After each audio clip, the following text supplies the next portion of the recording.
Bonjour chers étudiants, bonjour chers internautes. Nous allons continuer la réalisation de notre montage cave ou en cascade. Au cours des dernières séances, nous avons réalisé le montage cave ou cascade en utilisant d'abord des commutateurs va-et-vient puis des relais. Vous pouvez voir les vidéos dans la chaîne. Cette fois-ci, nous allons concevoir ce montage en intégrant un composant électronique comme élément central. C'est le circuit intégré CD4017. Alors, le circuit intégré CD4017 est un compteur décodeur Johnson à 10 sorties, couramment utilisé dans les applications de séquençage et de commande. Il permet de générer des signaux successifs en réponse à des impulsions d'horloge, ce qui en fait un choix idéal pour des montages d'automatisation, d'affichage lumineux ou de gestion d'éclairage en cascade. Sa simplicité d'utilisation et sa flexibilité en font un composant essentiel en électronique numérique.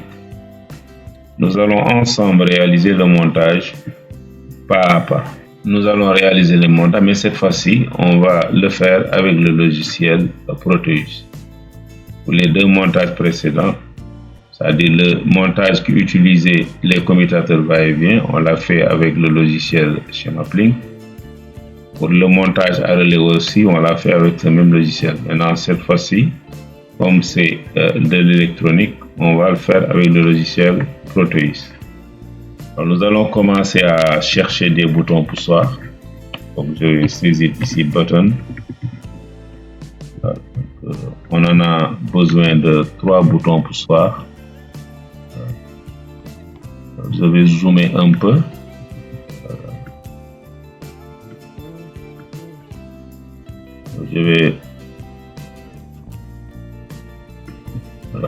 Je vais changer l'orientation. Donc, en cliquant bouton droit souris et je fais rotation comme ça. Je vais changer donc. Je vais sélectionner les 3 boutons poussoirs. Je clique sur le bouton droit souris et je fais rotation comme ça, voilà. Je vais chercher 3 résistances de rappel. Donc je tape ici mine RS et là je peux choisir ici sur cette liste, voilà, un composant, c'est-à-dire une résistance. Voilà, là aussi je vais tourner. Je peux laisser la valeur à 10 kg. Je peux supprimer ça. Hein. Voilà, supprimer ça. Et la valeur de la résistance c'est 10 kg. Je copie, CTRL C, et je mets CTRL V. Bon, le logiciel n'accepte pas ça, donc je vais cliquer bouton droit et faire copie. Et après je vais faire paste. Voilà. Je fais encore paste pour coller. Voilà. Maintenant, je vais chercher une masse. Je déplace un peu ça. Je cherche une masse. Ground ici. Voilà. Et je vais faire les différentes connexions. Voilà.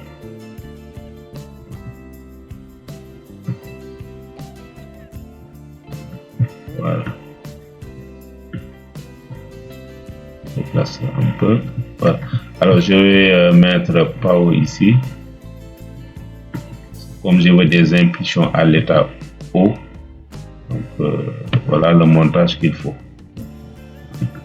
Ensuite, je vais chercher le composant de base, c'est-à-dire le circuit intégré 47. Donc je vais saisir ici 47.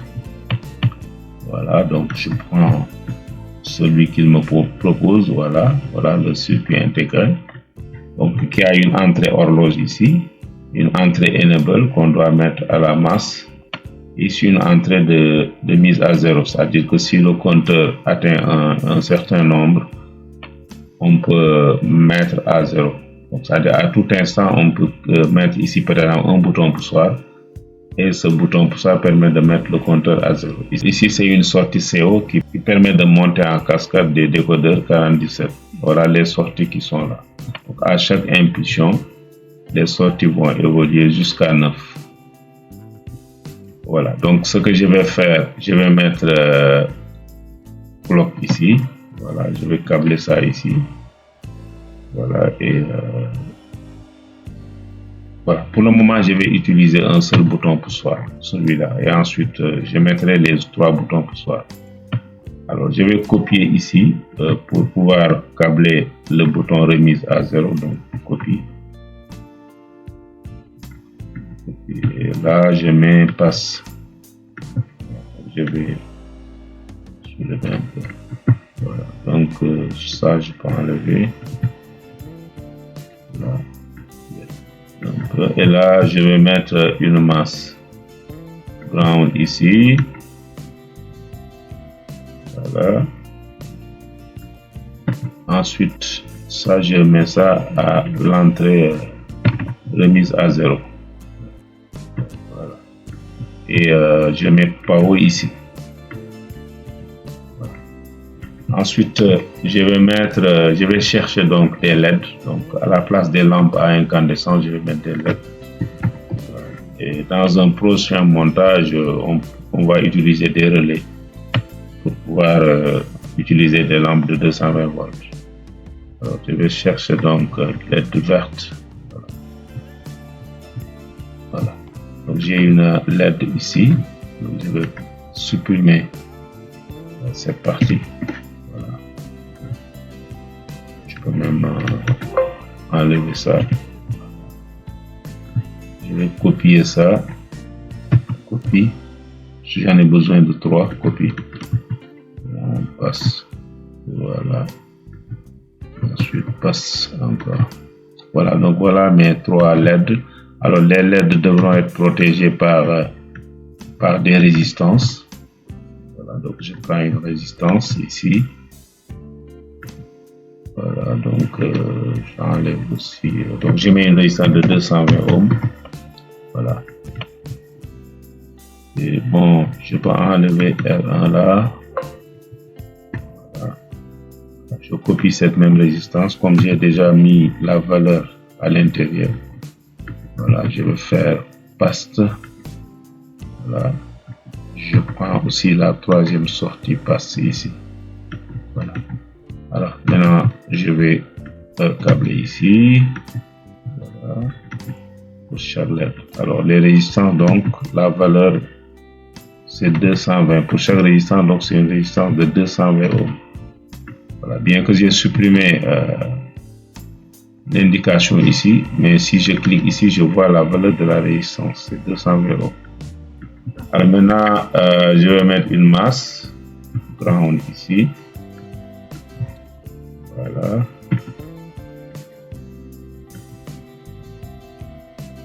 Voilà. Ensuite, cette entrée enable, je vais la mettre à la masse. Donc, je vais mettre une masse ici. Voilà. Pour saturer mon dessin, donc je vais mettre la masse ici, à côté tout près.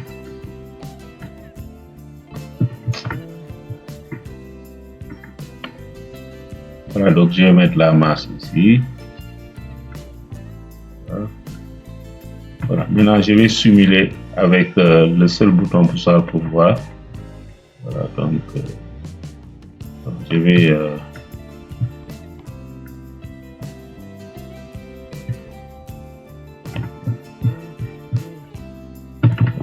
je change la lettre, je vais mettre une lettre verte qui donne une couleur beaucoup plus visible. Alors, là, c'est une lettre rouge. Je vais mettre une LED verte. LED. Je prends, changer la LED. Donc, LED brune, voilà, c'est ça. Alors, voilà, donc toujours j'enlève cette partie-là. Voilà. J'enlève aussi des 1. Voilà. Je copie. Copie. Voilà, passe. Paste.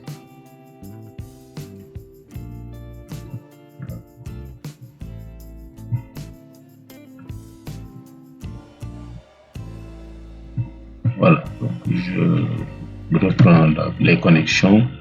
Voilà.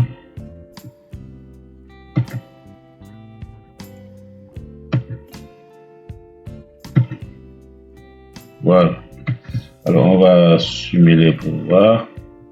Alors, automatiquement la LED là s'allume. Donc c'est ma première LED. Donc dès qu'on met le montage en marche, on voit que cette LED là s'allume. Donc c'est la première lampe. Ensuite, si j'appuie ici, vous voyez la LED 2 s'allume. J'appuie ici, la troisième lampe s'allume. Donc on est en descente des escaliers. Voilà, maintenant au retour, ça ne marche pas parce que voilà, vous voyez les sorties qui évoluent ici, ça ne s'arrête pas. Donc à chaque fois que j'appuie, les sorties vont évoluer. Voilà, donc on revient à l'état initial. Vous voyez, donc chaque appui, le compteur avance d'un pas jusqu'à 9. Et on peut à tout instant remettre à 0 en actionnant ici. Et là, on remet le compteur à l'état initial. Vous voyez, donc à chaque position, voilà. Donc, si on continue, après on peut remettre le compteur à 0. Pour le moment, on essaie de comprendre le fonctionnement du circuit, mais on n'a pas encore réalisé notre cahier des charges. Donc pour rappel, le cahier des charges, c'est que si je vais aller vers la cave, je commence par actionner ici le premier bouton poussoir. Ensuite, une LED s'allume. On avance, on appuie sur le deuxième bouton poussoir. On éteint la première LED et on allume la LED suivante. On avance, le troisième bouton poussoir, on éteint la LED précédente et on allume la LED suivante. Ça, c'est à l'aller. Maintenant, au retour, après avoir utilisé la cave, si on veut sortir, on allume la LED 2. Pour allumer la LED 2, donc on appuie sur ce bouton poussoir là et la LED qui était allumée s'éteint. Ensuite, on avance, on appuie sur ce bouton poussoir là, la LED allumée s'éteint. Et enfin, on peut initialiser le montage en actionnant sur ce bouton poussoir. Voilà ce qu'on voudrait réaliser. Alors, je vais effacer ça.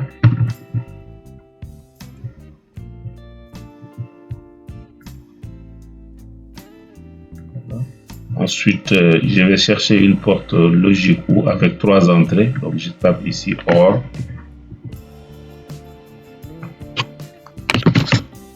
Voilà. Donc, je cherche une porte logique avec 3 entrées.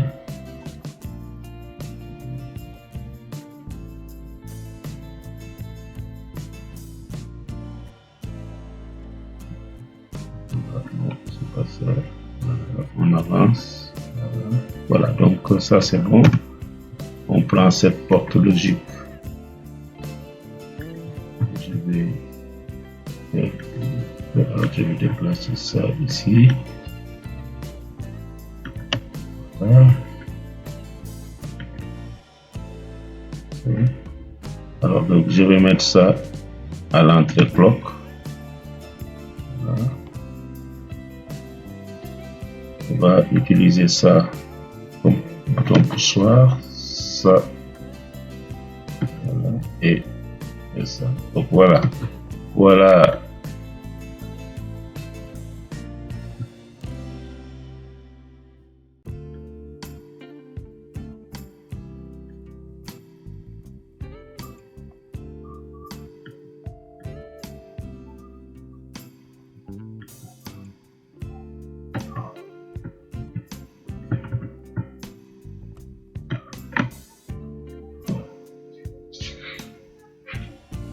Voilà, on va, je vais déplacer ça ici.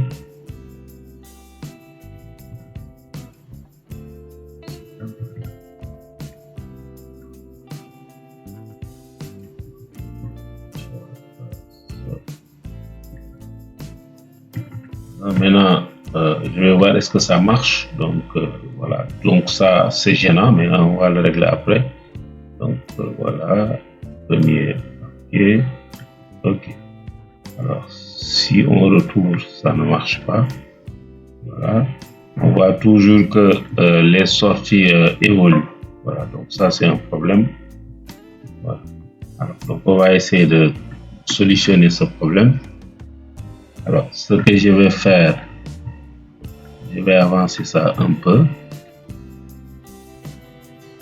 Parce que je vois qu'à chaque fois que j'appuie ici, par exemple, on commence par ce premier, voilà, le deuxième évolue, on est là, mais quand on appuie ici, on voit que les sorties évoluent, ce qui nous empêche de revenir ici.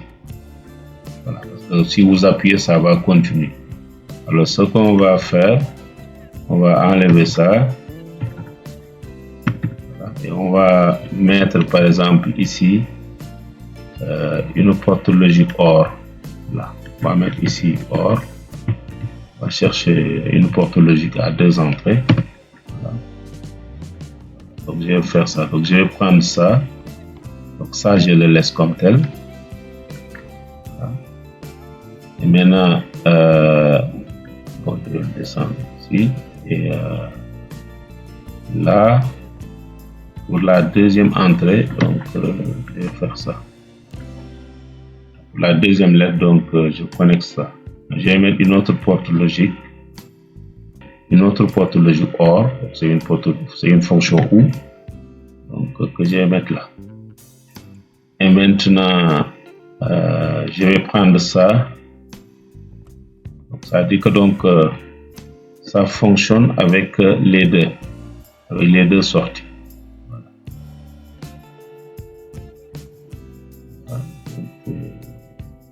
On va encore faire un peu.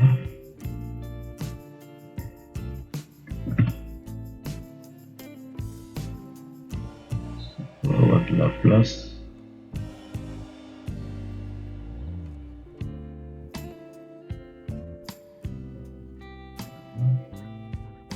Alors, donc ça, je vais mettre ça sur le deuxième.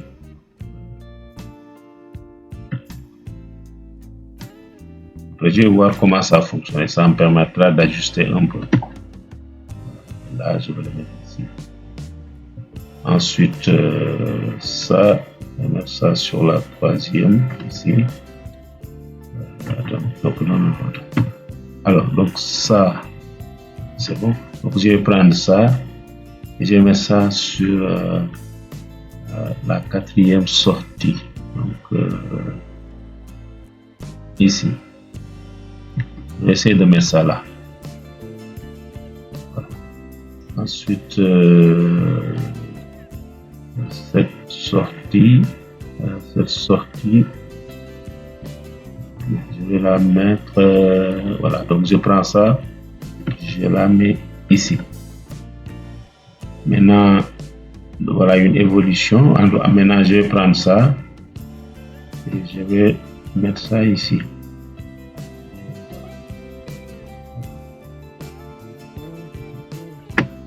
Alors, maintenant, je vais voir est-ce que ça va marcher. Bon, là, ça marche. Là, ça marche. Voilà, maintenant, mais moi, ce qui me gêne, c'est que quand on met le montage ici, dès qu'on met le montage en marche, il y a une lampe qui s'allume. Alors que dans le cahier des charges, les lampes doivent s'allumer que si on actionne sur les boutons pour ça. Alors, donc ce que je vais faire, je vais décaler un peu. C'est-à-dire que je ne vais plus utiliser la première sortie. Mais je commence le fonctionnement à partir de la deuxième sortie. Voilà. Donc, je vais reprendre le schéma. J'enlève tout ça. Donc, la première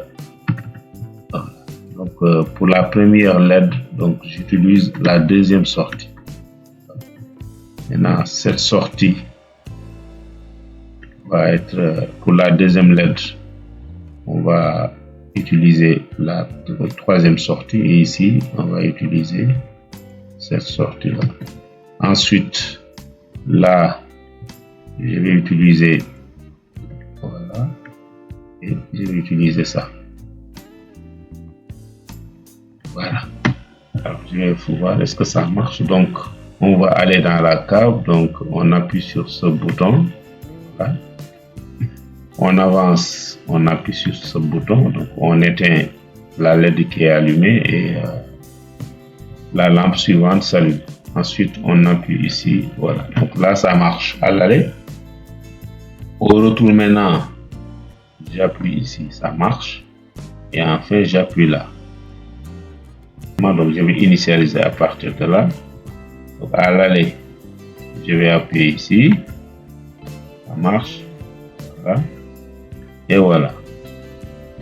Au retour maintenant, j'appuie ici.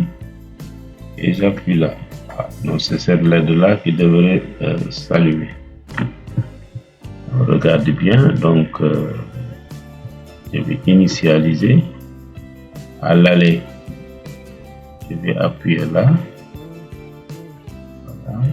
La troisième LED. Au retour, j'appuie ici.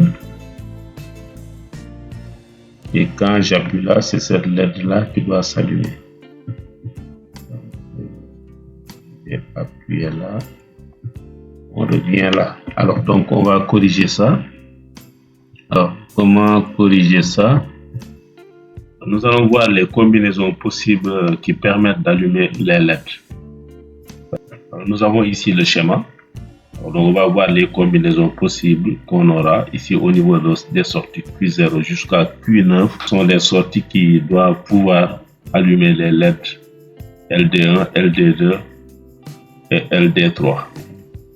On voit que pour que la LED LD1 s'allume, il faut que les sorties Q1 et Q5 soient activées. Pour ce qui est de la LED 2, il faut que les sorties Q2 et Q4 soient activées.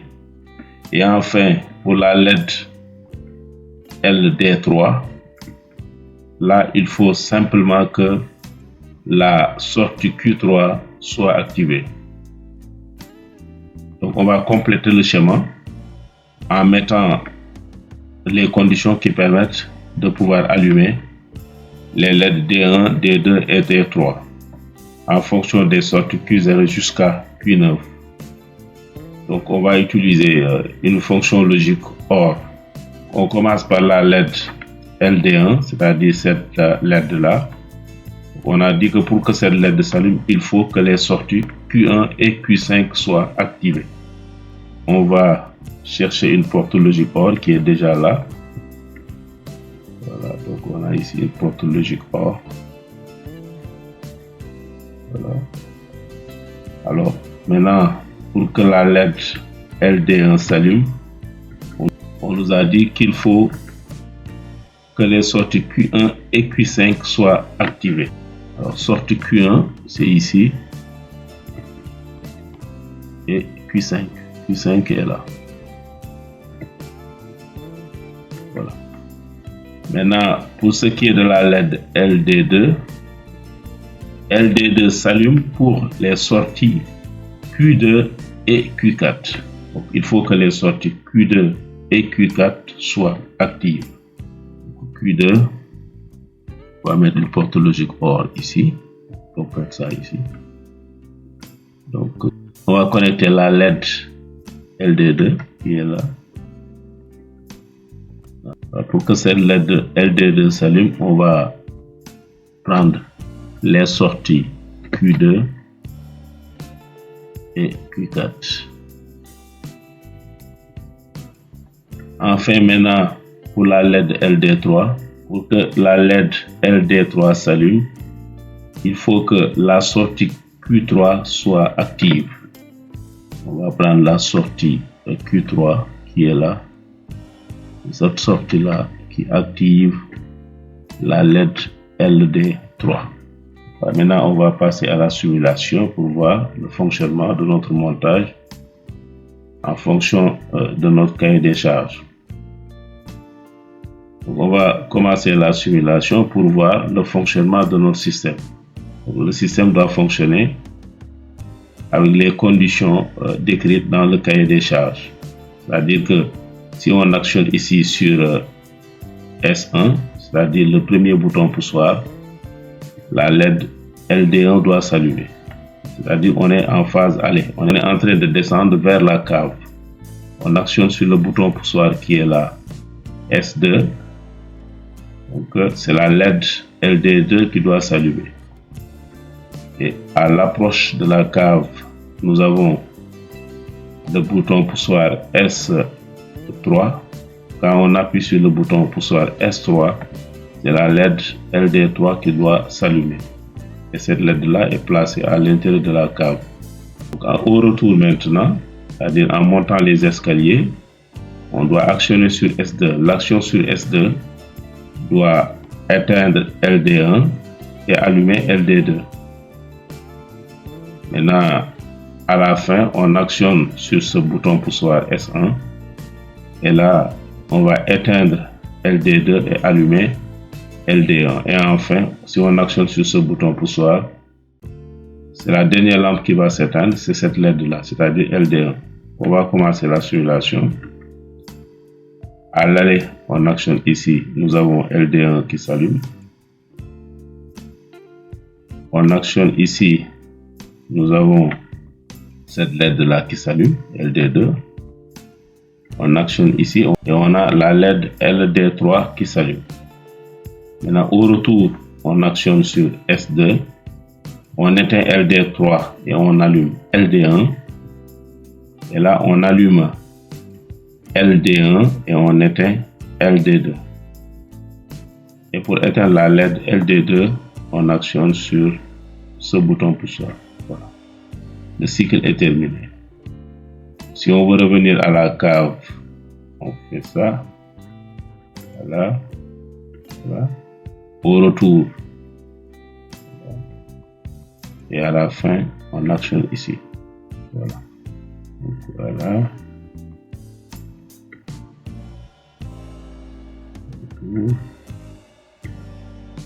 Et enfin.